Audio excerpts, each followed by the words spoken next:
नमस्कार, बहुत स्वागत है आपका हमारे खास कार्यक्रम 1-2-1 में। 1-2-1 में आज हमारे साथ चर्चा करने के लिए मौजूद है वो विधानसभा के वरिष्ठ भाजपा नेता राधेश्याम जी यादव। राधेश्याम जी, आपको बहुत बहुत स्वागत है। धन्यवाद। आप बता रहे चुनावी माहौल चल रहा है पूरे मध्य प्रदेश में। देखा जाए तो सबसे हॉट सीट पिछले 3 चुनावों से महू बन रही है। इस बार महू की राजनीति और ज़्यादा गर्मा रही है क्योंकि स्थानीय मुद्दा ने जो है तूल पकड़ लिया है और आप खुद चाहते हैं कि स्थानीय उम्मीदवार को मौका दिया जाए।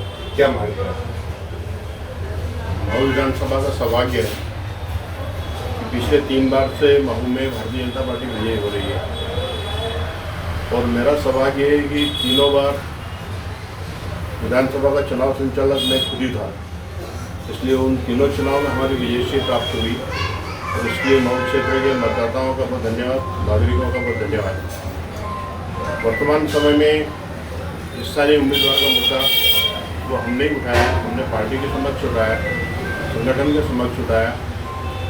पर्यवेक्षक जो हमारे आए उनके सामने हमने स्थानीय उम्मीदवार का विषय उठाया और उसका कारण था कि पिछले 15 साल में इंदौर के प्रत्याशी होने के कारण हमारा जो महू क्षेत्र का संगठन है, महू क्षेत्र का कार्यकर्ता है, महू क्षेत्र में विचारधारा को समर्पित इस प्रकार के जो कार्यकर्ता हैं, इन तीनों धरातल के ऊपर बाहरी लोगों के होने के कारण, उनकी तरफ उचित ध्यान नहीं देने के कारण हमारा संगठन, हमारी कैडर, हमारा विचारधारा इसको कहीं ना कहीं नुकसान हुआ है। और उसका कारण स्वाभाविक है कि बाहर से जो आता है वो जीत करके वो फिर अपनी टीम बनाता है, अपने लोग खड़े करता है, अपने पट्टे खड़े करता है और उसके कारण उसको किसने सहयोग किया या आगे चल करके करेगा, इसको ध्यान में रखकर जो पार्टी और संगठन पे कब्जा करता है, तो उसके कारण जो सींचने वाले जो कार्यकर्ता जिन्होंने महू विधानसभा को पिछले 50, 60, 70 सालों में सींचा है, ऐसे कार्यकर्ता उपेक्षित होते हैं और इससे स्वार्थी लोग आगे बढ़ जाते हैं, स्वार्थी लोग उनको घेर लेते हैं, उनके हिसाब से काम करना शुरू होता है और जो मूल कार्यकर्ता पार्टी के लिए समर्पित होता है उसकी तरफ ध्यान नहीं होता है। इस अनुभव के आधार पर हमने अब की बार हर योग्य स्थान के ऊपर, उचित फोरम के ऊपर हमने स्थानीय उम्मीदवार दिया जाए, इसकी हमने मांग की, पार्टी से आग्रह किया। अभी 2 दिन पहले भी हमने 1000-1500 कार्यकर्ताओं का सम्मेलन करके पार्टी से आग्रह किया कि वो अपने निर्णय के ऊपर पुनर्विचार करें। ये हमने आग्रह किया है। हम भारतीय जनता पार्टी के लोग हैं, भारतीय जनता पार्टी के हित चिंतक हैं, पार्टी के समर्थन में काम करने वाले लोग हैं और इसलिए हमने कहा है कि भाई अगर पार्टी ने पुनर्विचार नहीं किया तो हम भारतीय जनता पार्टी को वोट देंगे, लेकिन हम जी जान लगाएंगे कि पार्टी को जिताने का जो काम करते हैं शायद वो भूमिका हमारी इस चुनाव में न रहे। क्या अगर पार्टी आपकी जो आप पुनर्विचार के लिए आपने बोला है 30 तारीख तक आपने अल्टीमेटम दिया, अगर उस समय तक आपकी सुनवाई नहीं होती तो क्या कोई निर्दलीय प्रत्याशी भाजपा की तरफ से? नहीं, ये हमारी परंपरा भी नहीं है कि हम पार्टी के खिलाफ विद्रोह करें या बागी करें या बगावत करें।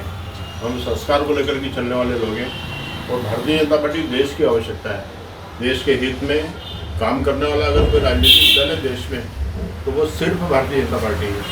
इसलिए भारतीय जनता पार्टी मजबूत हो, उसका कैडर मजबूत हो, उसकी विचारधारा मजबूत हो और इसका अनुकरण करने वाले लोग समाज में ज़्यादा से ज़्यादा खड़े हो, उसका हम प्रयास करेंगे। बगावत हम किसी भी हालत में नहीं करेंगे और इसलिए हमारी तरफ से बागी प्रत्याशी खड़ा होने का सवाल ही नहीं है। स्थानीय तौर पर ज़्यादातर जब कोई चुनाव होते हैं तो ये देखने में आता है कि जो बगावत के सुर होते हैं वो पार्टी के नेताओं में या स्थानीय कार्यकर्ताओं में होते हैं। पर महू में एक अनोखी चीज़ देखने वाली कि जो महू विधानसभा के जो रहवासी हैं, जो क्षेत्र है, वो भी चाहते थे कि स्थानीय उम्मीदवार मिले, तो उनके मन में भाव रहता है 5 साल में भाजपा द्वारा महू में कोई कार्य नहीं हुए।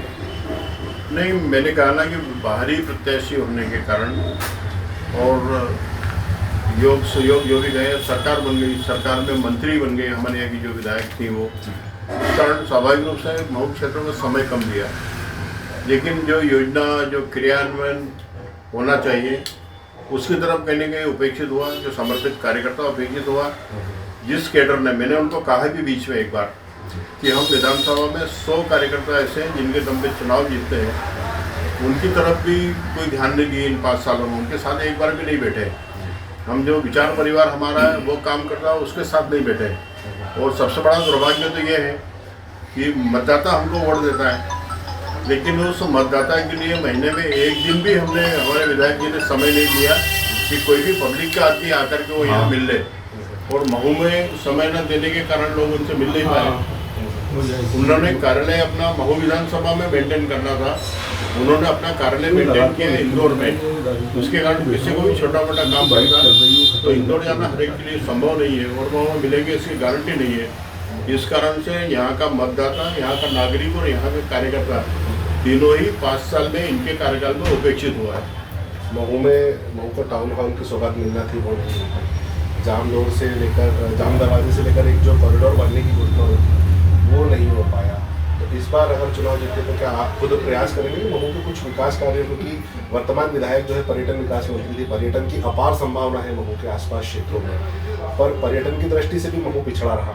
तो इस बार अगर भाजपा जीत कर आती है तो आपके प्रयास रहेंगे महू को कितना विकास दिलवाने का? जैसा मैंने कहा कि इन 5 सालों में योग्य कार्यकर्ताओं के साथ बैठ करके विचार न होने के कारण, योजना बनाने के कारण और उसका क्रियान्वयन न होने के कारण बहुत संभावना हमारी यहाँ पर समाप्त हो गई। पर्यटन के क्षेत्र में हो तो उज्ज्वल भविष्य हमारा, लेकिन वो नहीं कर पाए। महू कैंटोनमेंट एरिया, महू शहर, यहाँ पर 1 लाख लोग रहते हैं। भारत सरकार चाहती है कि कैंटोनमेंट समाप्त हो और सिविल एरिया डेवलप हो, लेकिन हमने हमारे क्षेत्र की विधायिका को हमने खुद ने कहा कि एक टीम बना करके हमको सिविल एरिया में क्या चाहिए वो हमने मांग करना चाहिए, लेकिन उस दिशा में भी 1 लाख लोग हमारे महू के यहाँ पर उपेक्षित हुए। तो मुझे लगता है कि इस क्षेत्र के विकास के लिए जो गंभीरता होना चाहिए वो बाहरी प्रत्याशियों में नहीं होती है और इस कारण हमारा क्षेत्र उपेक्षित है। आगे चलकर अगर भारतीय जनता पार्टी की सरकार बनती है तो हम निश्चित प्रयास करेंगे हमारे क्षेत्र में जो भी जहाँ पर भी हमारा संपर्क होगा, जहाँ तक हमारे हाथ पहुँचेंगे, हम कोशिश करेंगे महू में जो कुछ भी बचा हुआ है उसका और अच्छा विकास हो। जब भी कोई बाहरी प्रत्याशी आता है तो वो अपनी एक अलग टीम खड़ी करता है। पिछले 2 टर्म में कैलाश जी ने यहाँ चुनाव लड़ा, कैलाश जी की टीम यहाँ पर बनी, वो टीम आज कहीं ना कहीं पूरी उपेक्षित है। अब दीदी आई है, दीदी की नई टीम बनी है। ऐसे में अगर स्थानीय कार्यकर्ता चुनाव लड़ता है तो उसको आपको लगता है कि जो ताई भाई और दीदी की टीम है उसका सपोर्ट मिल पाता? निश्चित रूप से ताई भाई की टीम ऐसा हमारे यहाँ पर विभाजन नहीं है। हमारा कार्यकर्ता तो पार्टी के लिए समर्पित है, पार्टी के लिए काम करता है, मतदाता हमारा पार्टी को वोट देता है। लेकिन ये जो टीम बाहर से जो आती है, जो अभी उदाहरण ही देना तो दीदी के जो लोग सहयोगी थे, जो पिछले विधानसभा चुनाव में प्रमुख बनकर के आए थे, वो 5 साल तक गायब हो गए, पर्दे से गायब हो गए। अब वो 5 साल बाद फिर उन्होंने आना शुरू किया। तो हमारा यही कहना है कि चुनाव जीतने के बाद तो आते, 5 साल बाद दीदी लड़ रही तो आ रहे हैं, नहीं तो वो भी नहीं आते। और इस कारण से जो तकलीफ हो रही है और 5 साल की उपेक्षा के कारण ही तकलीफ हो रही है, और उसको वो विधायक जी कैसे फेस करेंगे वो जाने, खुदा जाने। तो हमसे चर्चा कर रहे थे राधेश्याम जी यादव, जिन्होंने बताया किस तरह से स्थानीय मुद्दा और स्थानीय उम्मीदवार होने से जो है बहुत फायदे होते हैं। बाहरी उम्मीदवार का कहीं ना कहीं खामियाजा महू की जनता को भुगतना पड़ता है। न्यूज़ ब्लेट्स के लिए अभिजीत शर्मा।